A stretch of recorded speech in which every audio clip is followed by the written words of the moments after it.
బస్సులో ప్రయాణికులు మర్చిపోతున్న విలువైన వస్తువులను ఆర్టీసీ సిబ్బంది తిరిగి ప్రయాణికులకు సురక్షితంగా అప్పగిస్తుండడం పట్ల సర్వత్రా అభినందనలు వెల్లువెత్తుతున్నాయి.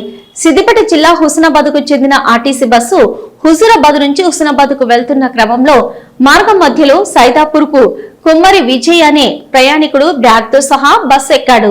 సుందరగిరిలో ఫోన్ మాట్లాడుతూ బస్సు దిగిన సమయంలో బ్యాగ్ను బస్సులోని మర్చిపోయాడు. ప్రయాణికుడు విజయ్ బస్టాండ్ కంట్రోలర్ నెంబర్ తెలుసుకుని కంట్రోలర్ కు ఫోన్ ద్వారా సమాచారం అందించాడు. కంట్రోలర్ కండక్టర్ కు సమాచారం అందించి అప్రమత్తం చేయడంతో బ్యాగుని రికవరీ చేశారు. రికవరీ చేసిన బ్యాగును ప్రయాణికుడు విజయ్ కి డిపో మేనేజర్ వెంకన్న అందించారు. సురక్షితంగా బ్యాగును అందించిన ఆర్టీసీ సిబ్బందిని అభినందించారు.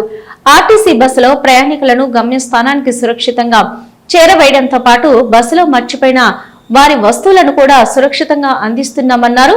బ్యాగులో 3 తులాల బంగారం, 1 మొబైల్ ఫోను, బట్టలు సురక్షితంగా ఉండడంతో ప్రయాణికుడు విజయ్ హర్షం వ్యక్తం చేశాడు. బ్యాగును, విలువైన వస్తువులను సురక్షితంగా తనకు అందించిన ఆర్టీసీ సిబ్బందికి డిపో మేనేజర్ కు ధన్యవాదాలు తెలిపారు. గతంలో కూడా నిర్మల్ బస్సులో ప్రయాణిస్తున్న సమయంలో ఫోన్ మర్చిపోతే జగిత్యాల డిపోలో తిరిగి ఇవ్వడం జరిగిందని ప్రయాణికుడు విజయ్ గుర్తుకు చేశారు. ప్రయాణికుడికి సురక్షితంగా బ్యాగు అందించడంలో conductor Sagar, driver Anjaneyulu, traffic superintendent Murali, కంట్రోలర్లు అబ్రహం, శేఖర్, సెక్యూరిటీ వెంకటేష్ ఉన్నారు.